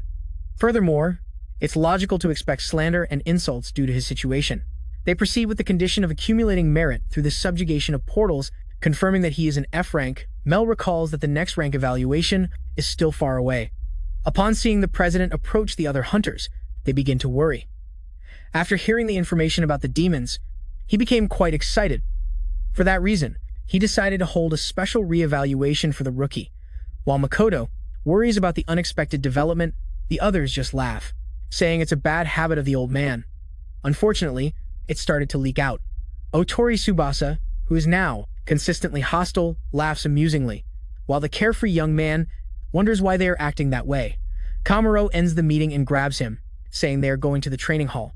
Soon, Makoto finds himself in an arena facing the head of the association himself, since it's a special case. He is instructed to fight and show his true strength. The idea itself seems ridiculous, but the chairman promises to hold back and use about 1/10 or 2 of his power, remaining imposing. His divine spirit appears as a brilliant light. Seeing the sword, Makoto wonders if it's his power and notes that the spirit is on the same level as Yugo. The two face off like light and darkness, while the other hunters watched intently. They wondered how strong the demon wielder would be. As a final condition, the young man is informed that he must land at least a single blow unless he wants to be removed from the Hunter Association. Thus, the fight began. As Makoto struggled to accept the situation, he even asked them to stop joking. Closing the distance in an instant, the chairman says he doesn't tell jokes in places like this, and Makoto can't even react to his speed. He takes a direct hit and is thrown against the wall. Finally managing to raise his sword, he is stunned by the incredibly heavy blow. Reminding him that he promised to deliver results, Kamuro asks if his words were mere lies to stay alive. Barely able to stand, Makoto continues the battle. His hands are numb, and he can't believe the chairman was holding back. Kamuro overflows with power and tells him to fight without hesitation, with no other choice. He does as told and charges forward with determination. For now, he starts by binding the opponent with chains, revealing the ability for the first time. The young man jumped, making his sword unstoppable, at least in this situation. As he brought the blade down, a gap between them became clear as the chairman caught it between his fingers, saying they are superficial attacks. Thrown to the ground, he was left breathless. At this rate, he won't be able to land a single hit. Determined to prove himself, Makoto backs away for now, trying to regain his balance. Meanwhile, Kamuro breaks the chains, asking if he has anything else to offer. While all this was happening, a bottle of alcohol was opened. Yugo drinks it, enjoying the fight with the others who had mixed feelings about the show. Without moving, Makoto thinks intensely, wondering how he can land a blow. Tired of how long it's taking, the chairman decides to go on the attack. His movements are intense, and the old man closed the distance in an instant, summoning his shining sword. Once again, he swings, and the target is well aware. Blocking the attack is not an option. With nothing else to do, he jumps away at the last moment. The slash almost hits him, cutting the fabric on his chest. With that done, the old man swung his arm as much as possible to make the attack double as a proper test. He praises the hunter's reaction and tells him to keep up the pace. He continued to swing, giving the opponent no chance to counterattack. His attacks are heavy and consecutive, but if all he does is keep dodging, he'll end up losing the fight anyway. Knowing this is true, Makoto tries to gain distance first and transforms his shadow weapon into a firearm. While the chairman is surprised by the change, the audience is amused, finding the fight more and more exciting. The shooter wonders if he landed a hit, but his eyes widen in surprise. A huge shield covers the opponent's body, and Kamuro praises him for forcing the equipment to appear. He still wonders when and where the shield was pulled from. However, this leads the chairman to go further and summon a long spear. His divine spirit ability is armory, which allows him to switch weapons at will. Having multiple weapons at his disposal is already problematic, but it's obvious that none of them are normal. His spirit, Yuan, is the god of weapons and allows him to use heroic equipment as much as he wants. In other words, the chairman is the strongest melee fighter in the association. With this revelation, they proceed to the second round. As using a firearm against a lancer is risky, he switches back to his sword.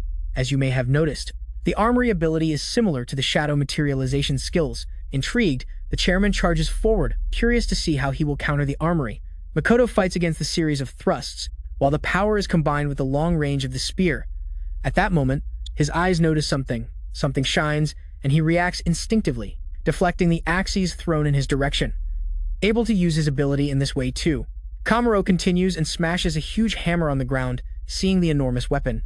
He notices the form starting to dissipate. Makoto retreats and jumps high to avoid the blow of a sharp axe. While in the air, the weapon changes again and now becomes a bow and arrow. With no chance to breathe, he does his best to stay alive. Meanwhile, Yugo notices what is happening and praises the chairman for being a great instructor. The hunter cuts the arrow in half. Now the two face each other again, speaking with Hinoa. He said he also noticed something while watching the chairman fight. Armory gives an advantage, regardless of the opponent. That's why he wanted Makoto to observe. Kamuro charges again, asking what he will do now, since he is using a sword. The young hunter learns from him and summons a spear, which is the natural counter to a swordsman. However, this won't be enough. Just as they were about to clash, Makoto changed his weapon once more, allowing him to advance without being hindered. At that moment, he summoned a much smaller dagger and used the minimal distance to slide it into his opponent's chest. Everyone was shocked by the maneuver that allowed him to tear the chairman's shirt, even if just a little. He successfully and meticulously exploited the delay in his opponent's equipment swap. Panting and exhausted, Makoto awaited their decision. Using a spear up close is difficult, so he aimed for the opening. Landing the perfect blow, the boy finished the exam with intelligence. The hunter almost fell to his knees, exhausted from the test, which was demanding as he was guided the whole time, asked about how he would overcome certain situations. Besides his agile movements, he uses his head well on the battlefield. Being advised to improve himself even further, the reevaluation concluded, and he received a B rank. For now, It's a big jump, but the decision also considered his future, now filled with newfound determination. Makoto vows to grow stronger. Just then, he appears from behind, saying it was a thorough evaluation, but adding that he still has a long way to go, at least in terms of skill. Knowing this is true, and that he's still far from where they are, Makoto calls out to the S rank, burning with a passion to become stronger. He asks for mentorship, bowing and saying he is seeking guidance. Yugo smiles, as things are going as expected, so far, since he was already thinking of training him. The hunter accepts the request and awaits his growth, sitting with their respective divine spirits. Yugo suggests doing the same training he and Nova did years ago. Hunters borrow the power of their spirits, and by understanding this new connection, things become more efficient. Of course, this logic also applies to them. As long as the contract is bound to the divine stone, there will be no problems. Besides, converting divine power into mana is still possible.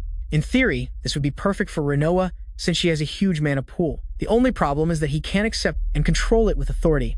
Now, after he goes through this training, he'll be able to access that power and grow much stronger. Excited by this idea, Makoto awaits his guidance. The main step of this exercise is to hold each other's hands while conquering a dungeon.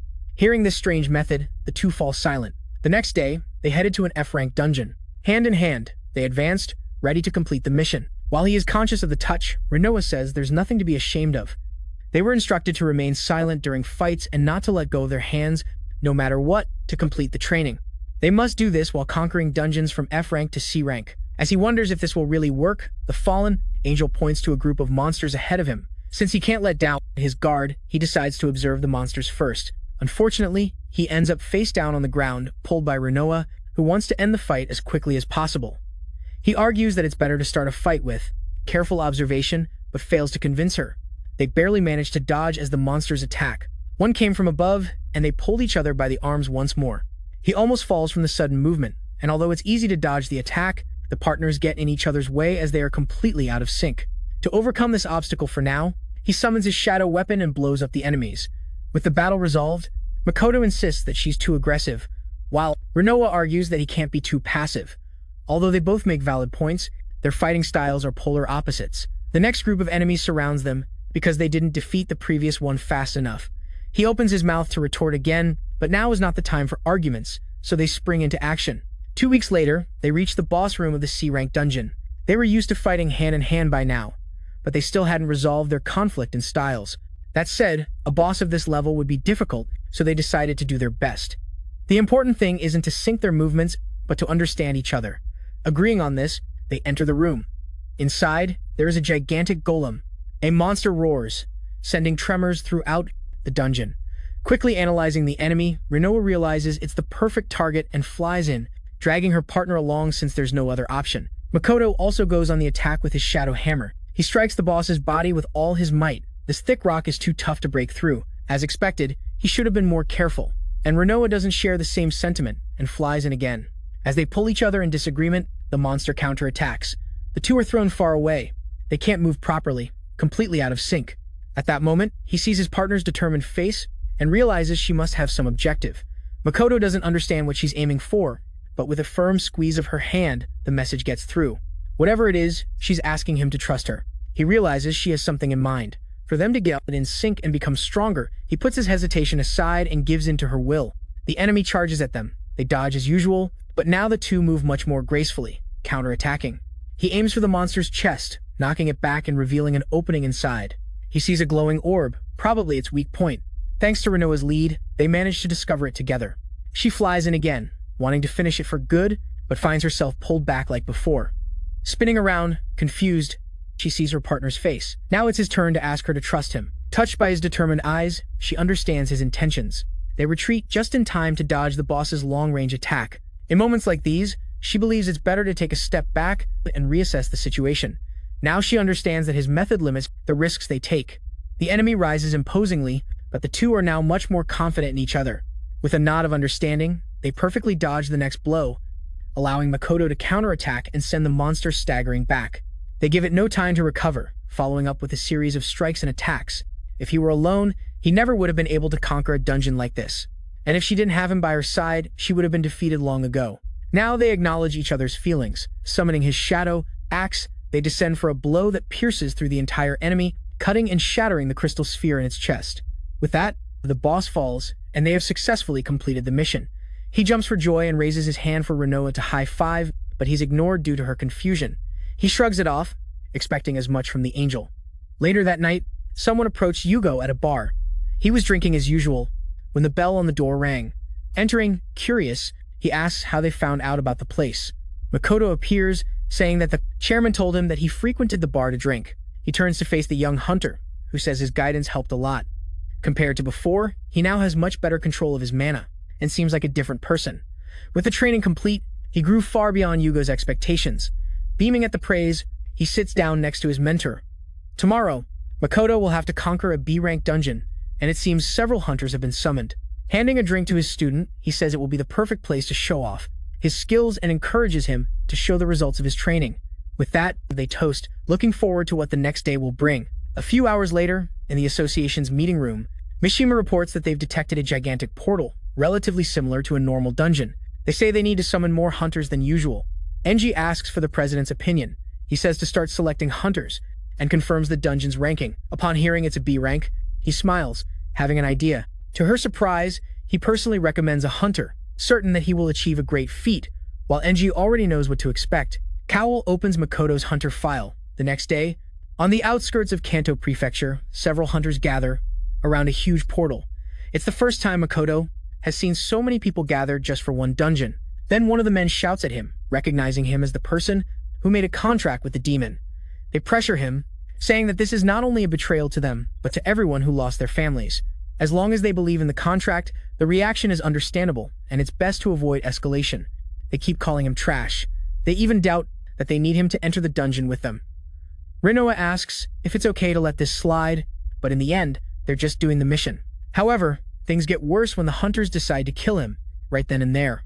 One of them fires an arrow of pure electricity. Makoto uses his sword to deflect it, but a wall of water suddenly appears, blocking the attack. Confused, someone breaks up the fight, saying they don't want any more conflicts between hunters. They argue with Sarah, an A-rank hunter, insisting that he is a traitor. She ignores them. Instead, she apologizes to Makoto as the raid organizer. Trusting her, he shakes her hand in thanks. Ordering everyone to leave the past behind, the leader begins to delegate roles. She is a famous influencer, but despite her cheerful attitude, she rose through the association's ranks on her own merit. Another raid member watches strangely, staying behind after confirming Makoto's identity. Minutes later, they are already inside the dungeon and subject to the dry environment. They stop for a moment upon reaching the edge of a deep cliff. They look down and see the bottom filled with demons, raging and hungry. She convinces herself, saying she can do it and that her judgment is right. Calling for earth or water users, she plans to build a bridge to cross quickly. She comes near Makoto and asks him to watch the enemies to make sure they don't make any strange moves. He runs to the edge, knowing it would be bad if they were ambushed. Little did he know that dark shadows covered the faces of his allies. With a snap of her fingers, Sarah signals to the others, who immediately move in to capture him. The young man is held firmly in their arms. He demands an explanation. Following everyone's opinion, she says they decided to kill him and make it look like an accident. As expected, being with a human who makes a pact with a demon is dangerous. Besides, every person there feels nothing but hatred for demons. With that, they mercilessly throw Makoto off the cliff. They laugh as they watch him fall, certain he wouldn't survive the enemies below. With a cold gaze, Sarah apologizes, saying it's the best choice she could make. Falling fast, he remembers the time he met Hinoa, when he was betrayed in the same way. Assessing the situation, the fallen angel appears, telling him to guide his fall toward her. With that, he remembers that he's no longer alone. Shadow chains burst from his hands, stopping his fall and latching onto the cliff walls. Now, although he can't climb in that state, the monsters below are B rank, and he'll be killed if he lets his guard down even a little. Fortunately, he and Hinoa are not the same as they were, and they should be able to overcome the challenge. Up above, the strange hunter from before hides, saying he needs to act fast. Makoto defeats the enemies below, switching between weapons and working in complete sync with his partner. The number of demons has decreased significantly, and he has energy to spare, as his mana and stamina consumption are much more controlled. He reacts quickly to ambushes, smiling in satisfaction, no longer having difficulty against enemies of that level. As he continues to fight them, the boy from before watches from the edge, fascinated by his quick movements. At that moment, the ground beneath him crumbled, and he found himself falling off the cliff. Tumbling down, somehow, he manages to break his fall but still hits the ground hard. He's alive and in pain, but it might not last long. Then, demons quickly surround him. They attack without hesitation and he screams as he tries to flee. However, he is soon cornered and can do nothing but beg for mercy. It was then that Makoto came to his rescue, slicing the demons in half. Finally, they come face to face, and he wonders who the hunter is. Makoto, safe from the demons, and the hunter thanks Makoto for coming to his aid. He introduces himself as Yuki, and that name is recognized as the youngest person to become a hunter. He mistakenly says that he didn't expect her to be a girl, but is quickly corrected because of her appearance. Even Hinoa can't believe it. Fortunately, her partner corrects him, saying that's just what happens sometimes. Moving on, Makoto remembers that he called his name and wonders how he knows him. The young man knew him even before he made a contract back then. He would watch him train tirelessly, no matter the situation. He gets embarrassed hearing that someone actually admired him so much during this time, worrying after he was thrown from the cliff. He accidentally fell while watching. Makoto invited him to join them, saying it must be fate somehow. The young man happily accepts his hand. They team up. A while later, the hunter chains several demons and takes down the last group of friends, and the boy can't contain a sigh of admiration, mesmerized by his movements. Meanwhile, the shadow hunter is satisfied and starts to feel more confident in his abilities. The boy wonders how he fought alone and asks what he needs to do to be that strong. And Hinoa reveals that they conquer more dungeons while holding hands. Trying to clarify the phrase that could be easily misinterpreted, he explains that it's for their compatibility, then asks what divine spirit the rookie has. Suddenly, self-conscious, the boy says the name Kafka, the spirit of explosion. This is completely different from what they expected, given his shy demeanor. He wanted to help from the beginning but was afraid of making a mistake and getting in their way. Some time ago, he used his abilities on a mission, but he almost killed his comrades by accident. Even small movements made them worried, and they angrily rejected him. He shudders at the memory, and Makoto apologizes for making him recall the pain. Kafka stays close to his partner, seemingly comforting him. The trauma caused by using an ability is not easy to overcome. The older hunter comforts him, saying he must have done his best all this time in the end. He promises that his efforts won't betray him. Besides, just wanting to help your comrades is already a sufficient feeling. For him, who had never heard such words before, his respect for his idol only grows with his new determination. He wipes his tears and thanks Makoto. Now he promises to pay him back and be his strength, relieved to have someone else by his side. Moving on, 10 hours after entering the dungeon, the hunters reach the top of the mountain, where they get stuck in an intense battle with the boss. Working together, they finalize the preparations and run to hide. Behind Sarah, he charges at her, and with her high-class spirit, she invokes her power. Jets of water shoot from above, impaling the powerful enemy and ending its life for good. Just like that, the dungeon is successfully conquered, and everyone cheers at the complete subjugation. She turns to check if anyone was injured. Suddenly, black magic appears from above. The violent magic shakes them to the bone before landing nearby, emerging from a black portal. A sinister prison emerges from it, magic. After entering the dungeon, he complains about the mana needed to get there. Realizing what it was, the hunters go on high alert. Despite its appearance, the demons seemed quite sloppy, which led the others to underestimate it, feeling overconfident. They advanced, wanting to clear a path for their leader. They were so focused on victory that they ignored her warnings to stop. In that instant, they were thrown far away, dead. In the blink of an eye, the gravity of the situation became clear. The demon complains, saying they are weak, too weak for people who just defeated the boss. He points to Sarah, saying she must be the leader, and challenges her to a fight. Aware of the danger, she orders everyone to leave immediately. They obey, fearing for their own lives. Meanwhile, the demon introduces himself and asks her to do the same, but the huntress refuses, saying there's no need to answer a demon. With her attack flying in his direction, he decides to make her talk by force, quickly dealing with her water jets while she is surprised. The huntress takes a knee to the stomach. It's a harsh lesson about his speed, and she is thrown against a wall. Now Jaga is on top of her and gives her another chance to introduce herself. Unfortunately, her pride and resentment speak louder, and she responds by insulting him. Since he can't get a proper answer, he gathers black mana in the palm of his hand and tells her to die instead. A red light shines on his face, and just as he was about to shoot, black, familiar chains pull his arm, saving her in time. Makoto has appeared, accompanied by Hinoa, and prepares to fight. This is where the story ends for now. If you liked it, you know what to do, right? Leave a comment asking for part 2, and smash that like button on the video if you haven't already. Also, consider becoming a member here on the channel to support our work while you wait for the next video. Watch the video that's on your screen, which is also very good, and join our Discord server to chat with us, alright? The link is in the video description. So that's it. I'll be signing off here, and of course, I'll see you in the next video.